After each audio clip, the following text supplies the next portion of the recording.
Assalamualaikum warahmatullahi wabarakatuh. Kembali lagi bersama channel YouTube Bang Manza. Nah, di video kali ini kita akan membahas topik yang menarik menurut kita ya. Mm-mm. Karena ini berhubungan dengan pengalaman kita waktu itu, waktu saya lagi berjuang melawan asam lambung. Untuk teman-teman, coba deh untuk nonton video saya ini sampai habis. Jangan nonton setengah-setengah ya. Sebelum kalian nonton video saya ini, ada baiknya kalian like, komen, dan share video saya ini. Dan jangan lupa juga klik tombol subscribe dan klik tombol lonceng agar kalian selalu mendapatkan notifikasi video terbaru dari channel YouTube Bang Bang Man. Manza.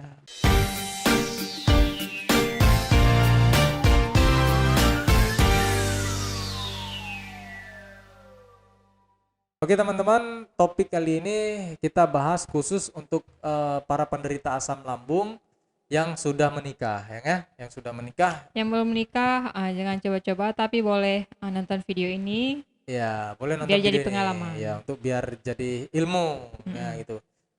Video ini sebenarnya saya khususkan untuk para penderita asam lambung yang sudah menikah dan sudah berkeluarga. Oke. Nah, judul malam ini apa nih Dang yang cocok topik ini? Coba untuk kita malam ini Nah, yaitu hmm, tips yang aman berhubungan badan untuk kita penderita asam lambung. ya, oke. Eh, Tips yang aman berhubungan badan untuk kita para penderita asam lambung. Kenapa kita bawa topik ini? Karena ini sangat berhubungan dengan pengalaman saya waktu itu. Karena ya saat kita berhubungan badan itu pasti otomatis kita mencurahkan semuanya Mm-mm. dari tenaga, pikiran, emosional, Semuanya. semuanya ya kan. Mm-mm. Dan akhirnya menimbulkan asam lambung. Kita akan membahas sebelum. Nah, sebelum melakukan hubungan badan Sebelum, dulu. Nah, sebelum dulu ya, ya. kalian dengar baik-baik dan ini video ini khusus untuk penderita asam lambung yang sudah berkeluarga. Berkeluarga. Ya, sudah berkeluarga ya.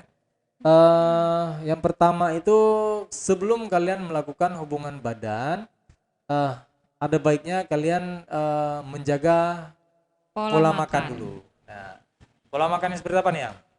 Pola makan yang dapat menimbulkan asam lambung. Hindari Nah, ya, hindari makanan yang menimbulkan yang memicu timbulnya asam lambung ya, seperti soda, kopi, makanan ya gorengan. gorengan, makanan pedas. Sebelum kalian melakukan hubungan badan, itulah yang kalian hindari dulu. Nah, yang kedua yang Yang kedua, jangan makan makanan yang porsinya banyak, oh ya porsi jumbo gitu porsi ya. jumbo. Jangan makan makanan berlebihan Ah, sebelum kalian melakukan hubungan badan. Kenapa tuh ya kalau makan berlebihan? itu bisa terjadi begah, Iya, begal. angin. Ya, makanya timbullah sensasi-sensasi seperti nyeri ulu hati, Mm-mm. dada terasa terbakar. Jadi sebelum kalian melakukan hubungan badan, itulah dua itu wajib kalian Wajib. perhatikan, yaitu hindari makanan yang memicu timbulnya asam lambung. Yang kedua, jangan makan terlalu banyak, ya. Banyak. Porsi kecil Kurangi aja porsinya ya guys. eh, saat sebelum kalian melakukan hubungan badan. Ya, Dan yang ketiga, ini nggak harus ya kan, nggak cuman harus, nggak harus. boleh Cuman dicoba juga. Itu eh, yang ketiga sebelum kalian melakukan hubungan badan, uh, uh. apa yang ketiga? Minum obat seperti anjuran dokter, Iya, minum obat seperti atau anjuran itu kan dokter. bisa ya, Apa tuh? seperti antacid. Iya, Uh, antasida. Cuman nggak harus sih, nggak harus, nggak nggak harus. harus. Cuman kalau memang lebih untuk biar lebih Uh, aman, uh. lebih Kalian boleh terjamin konsumsi amannya, itu. boleh konsumsi. Ya. Oke, berarti sebelum melakukan hubungan badan untuk kita para penderita asam lambung, yang pertama itu kalian harus menghindari makanan yang memicu timbulnya asam lambung. Yang Yang kedua, kedua, makan jangan terlalu, banyak. ya porsinya harus dijaga, makanan porsi kecil aja, ya. Dan banyak-banyak. Itu. Yang ketiga, Yang ketiga, kita harus minum obat ya, seperti anjuran dokter. ya seperti anjuran dokter. Cuman nggak harus ya Nggak yang harus, ketiga ini ya. nggak harus. Nah, teman-teman itu yang tadi tips sebelum melakukan hubungan badan. Nah, ini tips saat lagi berhubungan badan. Nah, saat berhubungan badan, kalian harus memerhatikan Mood, mood. ya mood pasanganmu yang lagi menderita asam lambung. Ya, karena kalau untuk orang yang menderita asam lambung itu emosionalnya labil gitu, dikit-dikit Dikit-dikit marah, dikit-dikit marah. Jadi kalian dikit-dikit ngambek.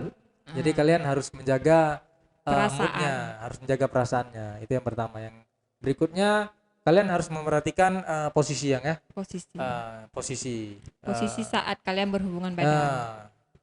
Jadi usahakan yang lagi menderita asam lambung itu jangan sampai tidur Perutnya terlentang itu, jangan sampai tidur terlentang karena kan dapat naik. dapat Kalau kita tidur terlentang seperti itu dapat naik asam Asam lambung. asam lambungnya dapat naik ke dada. ya ke dada. Makanya nanti pas lagi berhubungan timbul pula sensasi-sensasi yang nggak enak ya kan.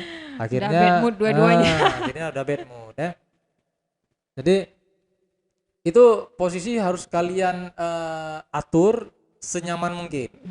Ya, usahakan orang yang lagi menderita asam lambung, pasanganmu yang lagi menderita asam lambung itu jangan sampai terjepit perutnya. Ya, atur posisi senyaman mungkin, jangan sampai terjepit perutnya, ya nggak? Ya. Karena kalau terjepit, otomatis akan menekan lambung, makanya nanti asam lambung akan memicu naik ke bagian dada atas, ya. Dan seperti pengalaman saya saat lagi berhubungan badan ya, saat lagi berhubungan badan tiba-tiba timbul sensasi yang tidak nyaman yang terpaksa kita tunda dulu. Nah, itu. Terpaksa kita tunda karena ya itulah karena sensasi sudah mengganggu waktu itu ya kan. Akhirnya itulah bawaannya jadinya Gak jadi. Ya, dengan berat hati ya kan. Untung istriku ini sabar orangnya. Sabar Ya dia. Allah. Nah, itulah jadi kalau saat kalian lagi berhubungan badan itu kalau memang tidak terhindari lagi timbulnya sensasi secara tiba-tiba, kalian jujur ke pasangan. Jangan kalian paksakan, kalian bisa menundanya atau kalian bisa istirahat ya. Istirahat sejenak sampai sensasi itu hilang, sampai fisik kalian kembali stabil. Ya, betul itu. Baru lanjutkan lagi. Ya, itu ya. Pengalaman pribadi. Ya, itu pengalaman pribadi kita bahas biar jadi motivasi untuk kalian. Jadi karena untuk orang asam lambung ini serba sensitif ya, serba sensitif ya. Jadi sampai berhubungan badan pun harus memang benar-benar kita harus pikiran kita kosong baru bisa. Harus benar-benar gitu karena nafsu nggak juga ya nggak ada nafsu juga waktu itu. Nafsu. Nah, itu bisa kalian jujur langsung, jangan dipaksain ya. Besok ya ditunda aja dulu. Ditunda walaupun dengan berat hati. Istirahat dulu. Istirahat dulu, rilekskan dulu, minum air putih hangat terus baru lanjut. Ya, baru lanjutkan. Gitu ya. Oke, dan sekarang sesudah. Nah, itu sesudah melakukan hubungan badan, untuk si penderita asam lambung ini jangan terburu-buru langsung melakukan aktivitas ya. Adanya setelah kalian melakukan hubungan badan, kalian bisa minum air putih hangat dulu. Iya, itu minum air putih hangat dulu biar istirahat sebentar. Istirahat juga biar dapat karena kan kecapean ya kan karena pasti capek. Iya, pasti capek, lemes lagi kan. Kalau penderita asam lambung itu sekali berhubungan pasti udah capek. Iyalah, karena kan fisiknya udah berbeda itu sama orang pada umumnya. Daripada orang sehat ya guys. Oke, jadi sesudah berhubungan badan berarti harus minum air putih hangat dulu, jangan melakukan aktivitas dulu, istirahat dulu bareng-bareng 1 jam ya nggak?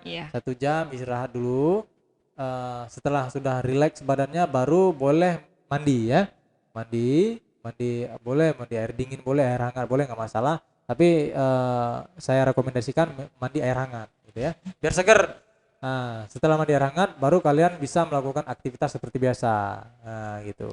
Nah teman-teman, tips berikutnya waktu yang aman, nah gitu, yang pas. Ya, yang pas untuk kita berhubungan badan untuk penderita asam lambung, tentunya di pagi hari ya kan?